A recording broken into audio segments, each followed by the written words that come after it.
ప్రస్తుతం ఆంధ్రప్రదేశ్ రాష్ట్ర ప్రభుత్వానికి సంబంధించి అతి కీలకంగా ఉన్నటువంటి ఛాలెంజ్ ఏంటంటే, ప్రస్తుతం అధికారంలో ఉన్నటువంటి ఎన్డీఏ గవర్నమెంట్ ఎలక్షన్స్ హామీలో భాగంగా 20 లక్షల ఉద్యోగాల కల్పనే ఖచ్చితంగా ఇస్తామని చెప్పి చెప్పడం జరిగింది. అయితే కూటమి ప్రభుత్వం అధికారంలోకి వచ్చాక ప్రైవేటు కావచ్చు, ఏదైతే ఇతర కంపెనీలకు సంబంధించి కావచ్చు, ఏ విధంగా కంపెనీలను ఆకర్షిస్తుంది, వీటన్నిటిని దృష్టిలో పెట్టుకొని రాష్ట్ర ప్రజలందరూ కూడా గమనిస్తున్నారు. కానీ ఇప్పుడు కొత్తగా వైఎస్ఆర్సీపీ మాత్రం భూ కేటాయింపులు, కంపెనీలు ఇవన్నీ కూడా ఆంధ్రప్రదేశ్ రాష్ట్ర ప్రభుత్వం నుంచి పారిపోతున్నాయి, ఇష్టం వచ్చినట్టు భూ కేటాయింపులు చేస్తున్నారని మాట్లాడుతున్నారు.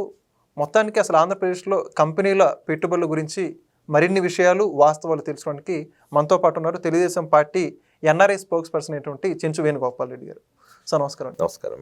సార్, ఇప్పుడు మీరు కూడా ఒక ఎన్ఆర్ఐగా రాష్ట్రంలో కంపెనీల పనితీరు కావచ్చు, రాష్ట్రంలో కూటమి పరిపాలన కూడా గమనిస్తూ ఉంటుంటారు. ఆంధ్రప్రదేశ్ రాష్ట్రంలో కంపెనీలు వస్తే పారిపోతున్నాయంటారు. దానికి కారణం ఇక్కడ లా అండ్ ఆర్డర్ ఇష్యూ అని ఒకసారి, రెడ్ బుక్ పాలన ఒకసారి, ఇంకోసారి చూసుకుంటే అసలు సంబంధం లేకుండా ఒకసారి ప్రోత్సాహకాలు ఎక్కువ ఇస్తున్నారని చెప్పి వాళ్ళే మాట్లాడతారు, ఇంకోసారి భూములు ఇవ్వక ఇక్కడ రాష్ట్రంలో ఎటువంటి ఇన్సెంటివ్స్ లేక వాళ్ళు వెళ్ళిపోతున్న వాళ్ళే మాట్లాడుతున్నారు. వైఎస్ఆర్సీపీ ద్వంద్వ వైఖరికి వాస్తవానికి సంబంధం అంటే ఏమంటారు? వైఎస్ఆర్సీపీ రాజకీయం కోసం ఏదో ఆరోపణలు చేయాలన్న ఉద్దేశంతో ఆరోపణలు చేస్తుంటే కనపడుతుంది వెంకటి వాళ్ళ మాటలంటే. ఇందాక మీరు అన్నట్టు ద్వంద్వ వైఖరి వాళ్ళది. ఎందుకంటే వాళ్ళు ఏం చెప్తారు, కంపెనీలకి చాలా నామినల్ డబ్బులు తీసుకొని భూముల్లో ఇస్తున్నారని చెప్పి వాళ్ళే అంటారు. ఇంకో పక్క ఏమంటారు, రాష్ట్రం నుంచి కంపెనీలు తరలిపోతున్నాయి అంటారు. వాళ్ళు ఇచ్చిన 2 స్టేట్మెంట్స్ కాంట్రాక్ట్ ఎట్లా అవుతున్నాయి వాళ్ళకి అర్థం కావట్లేదు. ఎందుకంటే ఒక పక్క భూములు ఇస్తున్నారని చెప్పి ఆరోపణ చేసింది మీరే, ఇంకో పక్క కంపెనీలు వెళ్ళిపోతున్నాయని చెప్పి ఆరోపణలు చేస్తుంది మీరే. అంటే ఏది నిజం ప్రజలకు మీరు చెప్పాలా? అంటే ఇక్కడ ఇంకోటి చిన్నది కూడా బాగా వైరల్ చేస్తున్నారు. వాళ్ళు 99 పైసలకి ప్రభుత్వ భూములు ఎలా ఇస్తారని మాట్లాడుతున్నారు. మీ నాయకులు ఏమో కాగ్నిజెంట్కి ఇచ్చాము, టీసీఎస్కి ఇస్తాం, ఇంకా ఇస్తామని చెప్పి చదువుతున్నారు. ఇప్పుడు ప్రభుత్వం ఏంటంటే అభివృద్ధికి కట్టుబడి ఉంది. ఈరోజు యువగలం పాదయాత్ర సమయంలో నారా లోకేష్ గారు మా నాయకుడు ఎవరైతే ఉన్నారో 20 లక్షల ఉద్యోగాలు కల్పనే ధ్యేయంగా ఈరోజు అధికారంలోకి వచ్చినాం. యువతకు హామీ ఇచ్చాం. 20 లక్షల ఉద్యోగాలు ఈరోజు రాష్ట్రానికి రావాలంటే పెట్టుబడులు రావాలి. పెట్టుబడులు అంటే ఏంటి? కంపెనీలే కదా రావాలా. కంపెనీలు వచ్చి గ్రౌండ్ అయితేనే కదా ఉద్యోగ అవకాశాలు వస్తాయి. ఈరోజు ఆ ఉద్యోగ అవకాశాలు రావాలా, కంపెనీలు గ్రౌండ్ అవ్వాలంటే ఏం చేయాలా? ఇన్సెంటివ్స్ ప్రొవైడ్ చేయాలి. దాంట్లో భాగంగానే ఈరోజు ల్యాండ్ అలొకేషన్ అవ్వచ్చు, 99 పైసలకి ల్యాండ్ ఇవ్వడం అవ్వచ్చు, లేకపోతే ఎస్క్రో విధానం ఈరోజు దేశంలో ఏ రాష్ట్రంలో లేని విధంగా ఎస్క్రో విధానం ఇంట్రడ్యూస్ చేసిన ఫస్ట్ స్టేట్ గవర్నమెంట్ ఏంటంటే Andhra Pradesh government.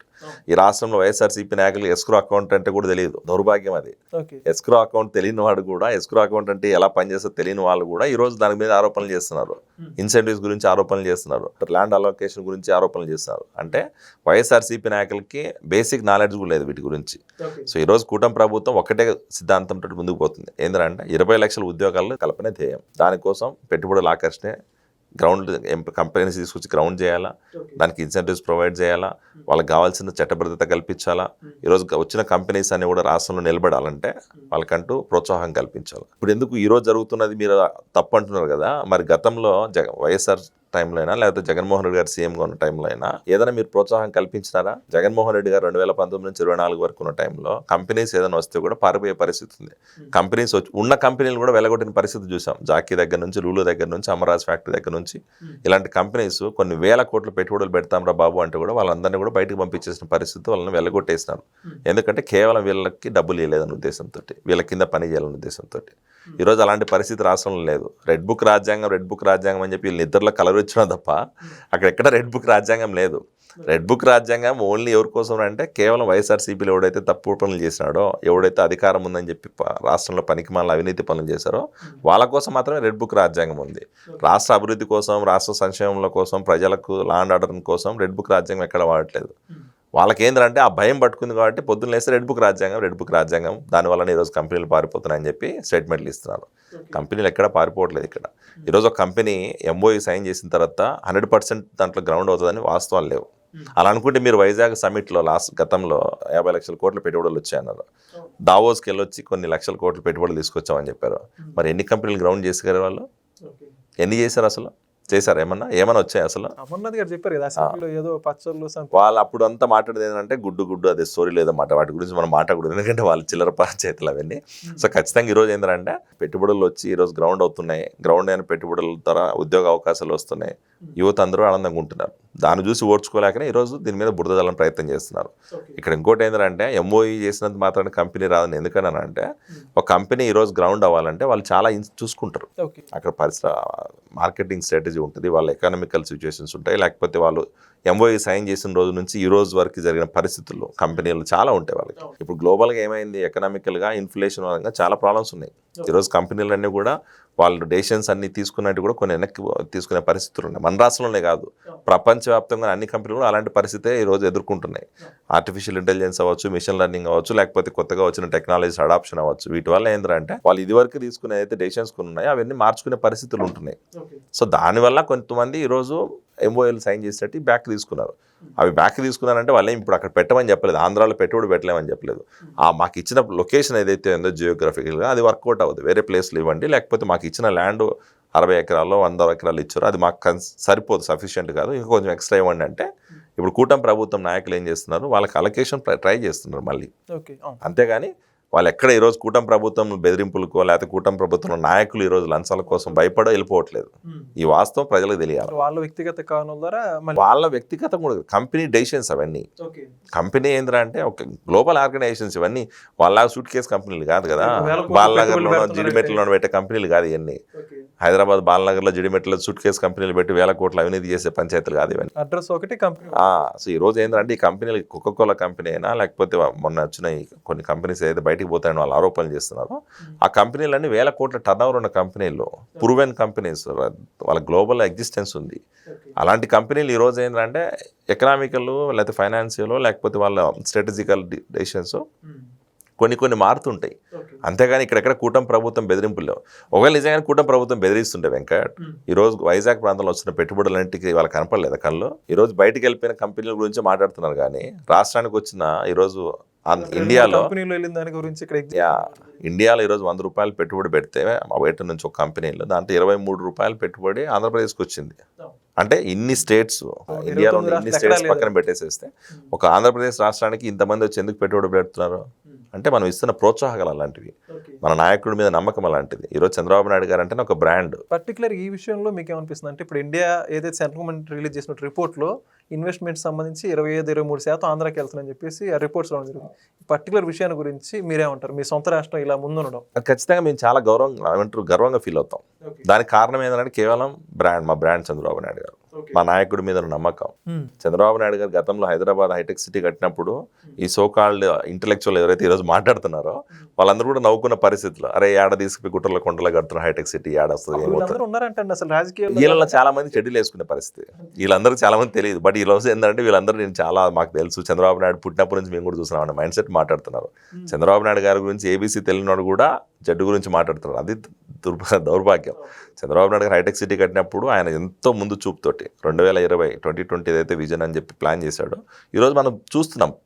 Proven formula, same formula Swarnandhra 2047 తీసుకొచ్చి ఈరోజు ఆంధ్రాలో ఇంప్లిమెంట్ చేస్తున్నారు. దాంట్లో భాగంగానే 2047 స్వర్ణాంధ్ర అయితే మేము ప్రామిస్ చేస్తున్నామో ఆ ప్రణాళిక ప్రకారం ముందుకు పోతుంది. అమరావతి డెవలప్మెంట్ అయినా, వైజాగ్ ప్రాంతంలో ఐటీ డెవలప్మెంట్ అయినా, రాయలసీమ ప్రాంతంలో ఈరోజు 3 సిటీ లేకపోతే ఈ ఆటోమొబైల్ ఇండస్ట్రీస్ అయినా, లేకపోతే ఈరోజు సంక్షేమ పథకాలైనా కూడా అన్నీ కూడా రాష్ట్రంలో అభివృద్ధి సంక్షేమం 2 కళ్ళుగా పోతున్నాయి. చంద్రబాబు నాయుడు గారికి ఉన్న బ్రాండ్ వల్లనే ఈరోజు ఆ 23-25% పెట్టుబడులు ఆంధ్రప్రదేశ్కి వచ్చినాయి. పెట్టుబడిదారులు ఈరోజు రాష్ట్రానికి వచ్చి పెట్టుబడులు పెడుతున్నారంటే ఆయనకు నమ్మకం ఉంది నాయకుడి మీద. మన ప్రభుత్వం కన్సిస్టెన్సీగా ఉంటుంది నెక్స్ట్ 10 years అన్న నమ్మకంతో ఈరోజు వాళ్ళు పెట్టుబడులు పెడుతున్నారు. మీరేమో మీ నాయకుడి మీద నమ్మకంతో వస్తున్నారు అంటారు. వైఎస్ఆర్సీపీ వాళ్ళు ప్రధానంగా చెప్పుకుంటే ఏ కంపెనీలు వచ్చినా కూడా కొంతమంది మెయిల్స్ పెడుతున్నారు ఇక్కడ లాండ్ ఆర్డర్స్. ఇంకొంతమంది ఏం చేస్తున్నారంటే ఇప్పుడు బిల్ గేట్స్ వస్తే ఎగ్జాంపుల్ ఆయన విమర్శించారు. గూగుల్ డేటా సెంటర్ వస్తేనేమో అది మా హయాంలో జరిగింది అంటున్నారు. చిన్న కంపెనీలు అయితేనేమో ఇన్సెంటివ్స్ ఫ్రీగా ఇచ్చారు అందుకే వస్తుందని చెప్పేసి ప్రతి కంపెనీ మీద బురద చల్లుతున్నారు వాళ్ళకి చెప్పేసి. దీని గురించి ఏమంటారు? ఇప్పుడు చిన్న కంపెనీలు వస్తున్నాయి, పెద్ద కంపెనీలు వస్తున్నాయని కాదు. ఒక కంపెనీ రాష్ట్రానికి వచ్చి పెట్టుబడి పెడుతుందంటే రాష్ట్రం అభివృద్ధి అవుతున్నట్టే కదా. ఆ కామన్ సెన్స్ ఎందుకు లేదు వైసీపీ వాళ్ళకి?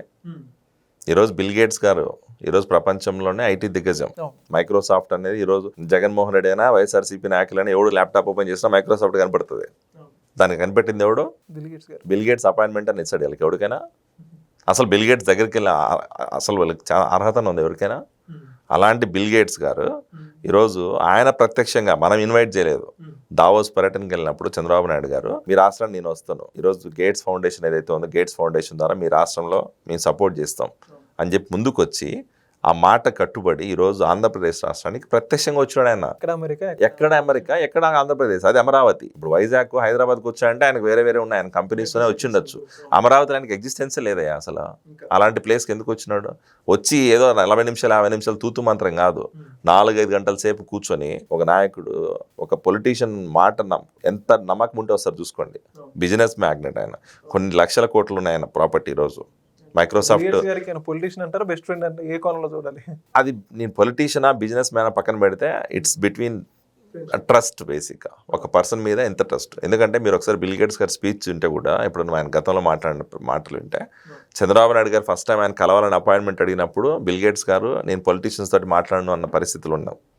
బట్ ఈయన చంద్రబాబు నాయుడు గారు నేను ఎట్లయినా కలవాలా, నాకు 10 నిమిషాలు టైం కావాలని చెప్పి కూర్చొని పంతం నెగ్గించుకొని ఆయనతో అపాయింట్మెంట్ 10 నిమిషాలు కాస్త గంట సేపు ప్రొలాంగ్ అయిన పరిస్థితుల్లో ఆయనే చెప్పాడు సార్ ప్రత్యక్షంగా.